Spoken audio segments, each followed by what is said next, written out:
যে মানুষটা রাজ্জাক খাঁকে যে খুন করেছে এর চূড়ান্ত প্রতিবাদ করছি। সাথে সাথে প্রশাসন বন্ধুদের বলবো, রাজনৈতিক কর্মী না দেখে ভাঙড়ের একজন কর্মী মানুষকে খুন করা হয়েছে, এই হিসাবে তদন্ত করা হোক।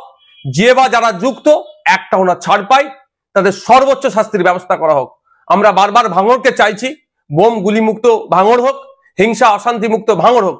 দুর্ভাগ্য আমাদের, ভাঙড় ডিভিশন করার পরেও ভাঙড়ের মানুষকে এই ধরনের খুন হতে হচ্ছে দুষ্কৃতীদের দ্বারা। এখন শওকত মোল্লা সাহেব রাজনীতি করছেন, তিনি আইএসএফ কে আমাদেরকে দেখে দেওয়ার চেষ্টা করছে। কিন্তু শওকত সাহেবের যদি আমরা প্রিভিয়াস রেকর্ড দেখি, সেই রাজ্জাক সর্দার থেকে শুরু করে মানিক পাইক থেকে শুরু করে বিভিন্ন সময় আমরা দেখেছি খুন করেছে তাদের দলের লোকেরা, তারাই যুক্ত থেকে অন্যদেরকে, তাদের দলের প্রথম সারির নেতাদেরকে সাইড করেছে। সেই জাহাঙ্গীর খান চৌধুরী থেকে শুরু করে এই ধরনের অনেক আছে। এটা শওকত মোল্লা সাহেবের প্রিভিয়াস রেকর্ড। এখন এই খুনটার কারণ কি হতে পারে? আমি সকালে কয়েকটা ফুটেজ দেখছিলাম পরিবারের লোকজনের, তারা কেউ দাবি করছে ওই দিন 3 জন ছিল, যখন তাকে খুন করা হয় 2 জন তাকে ছেড়ে চলে গিয়েছে। এখন একটা সন্দেহ থেকে যাচ্ছে। সাথে সাথে আজকে আর একটা ভিডিও ফুটেজ দেখলাম, পরিবারের লোকজন সরাসরি বলছে এটা গোষ্ঠীদ্বন্দ্বের শিকার হয়েছে। এবং বাস্তবিক কথা, আমি যতটুকু খোঁজ নিলাম, ওই অঞ্চলে ওই যেখানে বাড়ি যে ছেলেটিকে খুন করেছে ওখানে আইএসএফ বা বিরোধীদের সাথে ওর সম্পর্ক খুব একটা খারাপ ছিল না।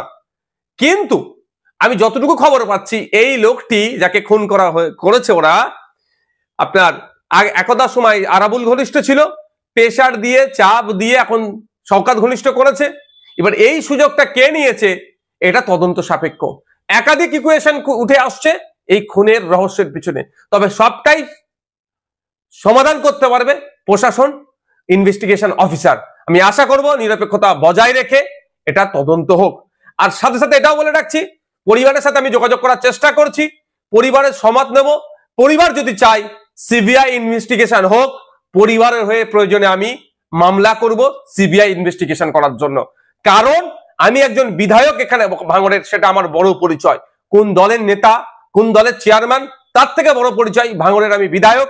ভাঙড়ের মানুষ খুন হয়েছে, ভাঙড়ের মানুষকে যারা খুন করেছে তাদেরকে আমি শান্তির ঘুম ঘুমোতে দেব না।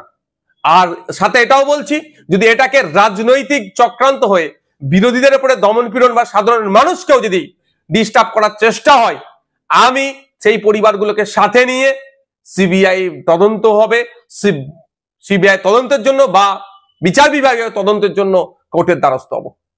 এটা কি তাহলে আরাবুল আর শওকত সাহেবের গোষ্ঠীদ্বন্দ্বের?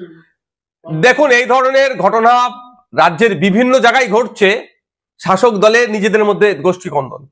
আমি শুধু বলছি না, আপনি দেখুন ওই পরিবারের একজন কর্তা, আজকে তিনি বক্তব্য তার দেখবেন, তিনি বলেছেন সরাসরি এভাবে বলেছেন যে এটা গোষ্ঠীদ্বন্দ্বের শিকার হয়েছে। আর আমিও বলছি, যখন আমার কাছে খবর এসেছে, আমি যতটুকু খবর নিতে পেরেছি, যে এটা সম্পূর্ণরূপে গোষ্ঠীদ্বন্দ্বের শিকার হয়েছে। হয়তো শওকত মোল্লা সাহেব এই বিষয়টা অনেক কিছু জানেন, এটা অনেক কিছু জানেন শওকত মোল্লা সাহেব, তদন্ত সঠিক করলে উঠে আসবে। ভাঙড়ের বিষয়টা নিয়ে শওকত মোল্লা সাহেব সরাসরি কিন্তু আইএসএফ কে দোষারোপ করেছে। এটা কি মানে আপনি যুক্ত সরাসরি আপনার?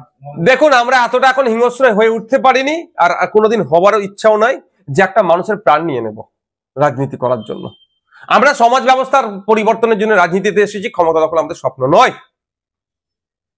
শওকত মোল্লা সাহেবের পাস্ট হিস্ট্রি যদি আমরা দেখি, এই কাছে তিনি সিদ্ধহস্ত, খুন খারাপি করিয়ে, মারামারি করিয়ে, গোষ্ঠীদ্বন্দ্ব করিয়ে অপরের দিকে, বিরোধীদের দিকে দাগিয়ে দিত। নমিনেশন আটকাচ্ছে, আবার বলছিনি যে বিরোধীরা প্রার্থী খুঁজে পাচ্ছে না। এখন আমি বলছি, এই যে খুনটা হয়েছে, শওকত মোল্লা সাহেবকে যদি সঠিকভাবে জিজ্ঞাসাবাদ করা হয়, এই খুনের অনেক রহস্য উন্মোচন হবে। এটা সম্পূর্ণরূপে আমি দায়িত্ব নিয়ে বলতে পারি, আমি দায়িত্ব নিয়ে বলছি, এটা গোষ্ঠীদ্বন্দ্বের শিকার হয়েছে। এবার কোন গোষ্ঠী করেছে আর কেন করেছে, কোন গোষ্ঠী করেছে এটা এই মুহূর্তে বলা সম্ভব নয়। কেন করেছে এটা আমি বলতে পারি, সেই দিনের শেষে ভাগ বাটোয়ারার লড়াই, এ বড় নেতা হয়ে যেতে পারে, সে ছোট নেতা হয়ে যেতে পারে, এই মর্মে একটি ছেলেকে খুন করা হলো। আমি ভাঙড়ের বিধায়ক হিসাবে রাজনীতির ঊর্ধ্বে গিয়ে বলছি, এই খুনের আমি চরম বিরোধিতা করছি। এর প্রতিহত হওয়া, এইটা প্রতিকার হওয়া দরকার। এই ধরনের কর্মকাণ্ড প্রতিহত করার জন্য মমতা ব্যানার্জি ভাঙড় ডিভিশন দেওয়ার পরেও কেন ভাঙড়ের মানুষকে খুন করতে হবে? তার রাজনৈতিক পরিচয় কি আছে আমার দেখার দরকার নেই। আমি একজন বিধায়ক, জনপ্রতিনিধি, প্রত্যেকটা মানুষের সুরক্ষা যাতে পাই তার দেখার দায়িত্ব আমার।